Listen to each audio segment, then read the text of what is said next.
Hi, welcome back to another episode of Art Fun Files. Hey, I get asked this a lot with these materials right here, what the difference between these two are. One of them is called a blending stump, and one of them is called a tortillion. Oh, tortilla! Where tortilla? Where tortilla? Where? Calm down, Simon. No, tortillas are... What are you sniffing at? Tortilla, tortilla, where's tortilla? Where? There's no food here. This is just paper. Yeah, it does smell like paper. Where's the tortilla? There is no tortilla. I'm just explaining what these art materials are, okay? Oh, okay. Well, okay. Yeah, like I said, I was explaining what the tortillons are. Tortellini! Where? Tortellini! Yeah, where? There's no tortellini. Yeah, you said tortellini. No, I said tortillons. Oh, okay. Well, I'm hungry. I'll tell you what, if you go over there and sit down, I'll give you a tortilla when I'm done explaining this. Oh, okay, here I go. Okay, thank you. Now he's relaxed. Let's go ahead and explain this now. As you can see, they're very similar, except that the rubbing stumps are compressed paper. They're rolled up really tight from the top to the bottom, and they have the same point at the top and the bottom. Now, the tortillons, or the French pronunciation, tortillons, it only has one point, and it's hollow through this area. But they're both unique. They have a little bit of a different characteristic, but they basically serve the same purpose. And it's just a matter of taste on which one you prefer to use. And I'm going to go ahead and demonstrate that here. Okay, now that Simon's out of the way, let me go ahead and show you the difference between these two right here. Okay, the tortillons and the rubbing stump. Okay, now I'm going to go ahead and talk about these two. This is the tortillion and this is the rubbing stump. And what I'm going to do is, let's mark this, the tortillion and the rubbing stump right here. And we'll go and see what the differences are. First of all, let's go ahead and start with the tortillion. And we're going to go ahead and lay some graphite down right here. I'm going to lay it down real dark. Now, this is what I would suggest, is that when you go ahead and you start a drawing, is to have an extra piece of paper and do this on the side if you plan on using one of these, the rubbing stump or the tortillion. And you'll pick your graphite up from one of these. So, as you can see, again, this has a bunch of ridges on it where this doesn't. This is a lot smoother, the rubbing stump. And it's hollow at the end here. And this is solid all the way through. So this does have an advantage of maybe lasting longer than what this does, depending on how aggressive you are when you use it. Now, the paper that I use is actually watercolor paper, and it's hot pressed watercolor paper. I prefer this because it's durable, it's resilient, robust, and it really lasts. And it's good quality paper. You may have to spend a little bit more, but believe me, if you have a masterpiece, you don't want to put it on cheap paper. Now, the tortillion, we're going to go ahead and just kind of rub it in here and get some graphite on the tip of this, as you can see. And you can use this in two ways. It comes to a fine point where you can actually get into fine areas like this. If you just need to put a little bit of shade somewhere, you can see how fine it gets. Or you can put it on its side and it'll pick up some more graphite. As you can see, it's starting to get seasoned. And what I mean by seasoned is that you get all the graphite on there and it's not brand new. And you can actually put it on its side and you can go ahead and blend a bigger area that way.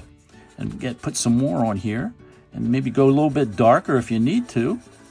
But as you can see, it's very soft and you can actually draw with it if you put enough graphite on the tip, if you just wanted to do that, and it won't have a harsh line.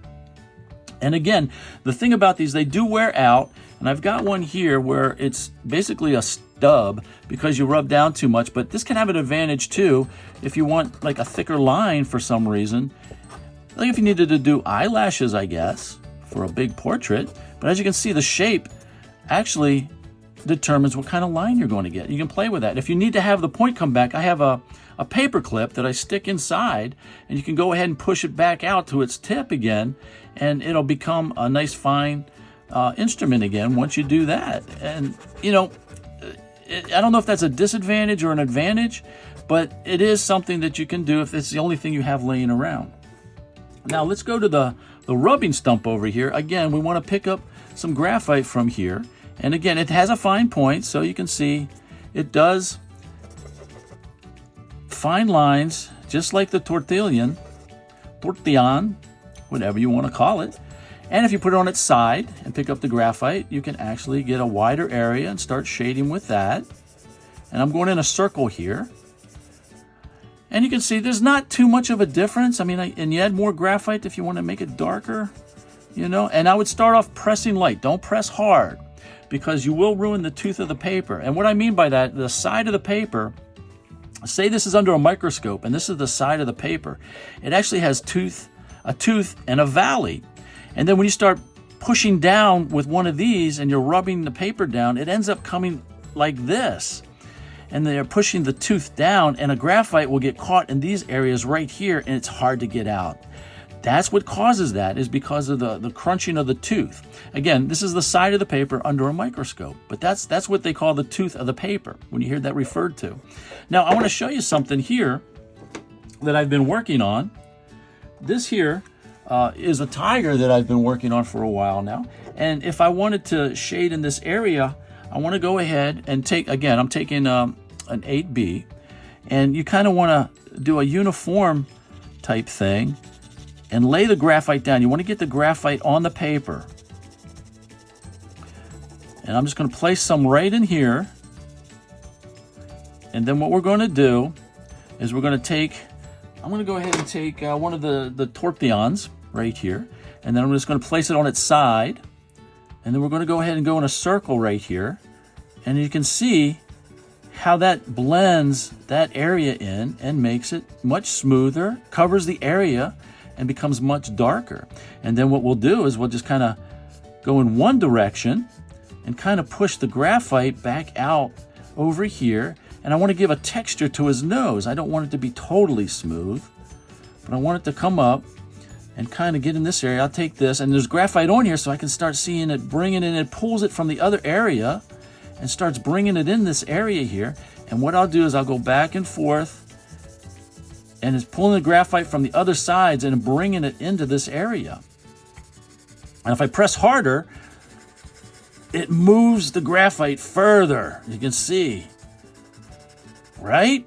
Now, I'm ready to draw with this. So if I wanted to put in some more lines, I can come down here and start poking around with this and putting some special things going on in here. As you can see how this can become very valuable and get more detail into your drawings. I love this. And that's an example of how to use these. Again, come back.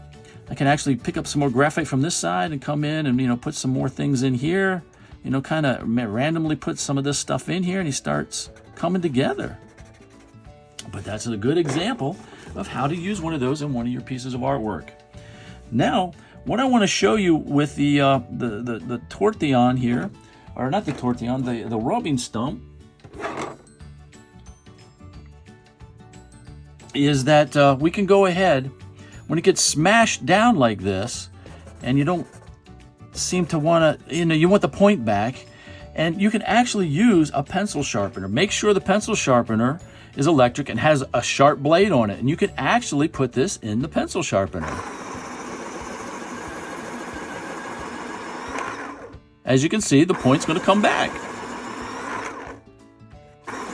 And another way to do this, if you don't have an electric pencil sharpener, is to actually use an X-Acto blade.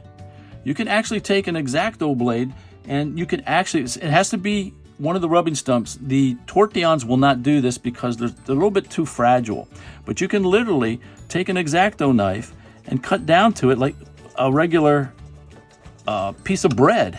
And you can actually get a point by doing this. If you go ahead and just cut down on it and clean it off, and you can actually, change the nib any way you want it to be. And actually, you can get a nice fine tip that way as well, using an X-Acto knife. And that's what I wanted to show you, the difference between the two. I mean, there's not a great deal of it, but there is a difference. And, I think the rubbing stumps will last a lot longer, and the tortillons are special because they have the grooved point.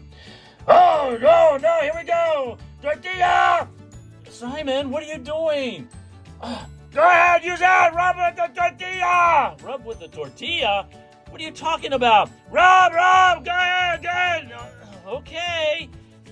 Look, it works! Ah, it works! Yeah, yeah! I don't know.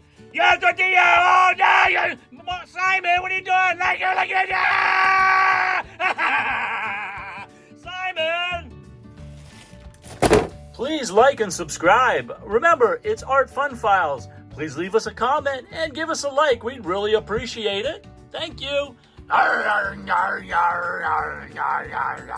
Tortilla, tortilla, tortilla.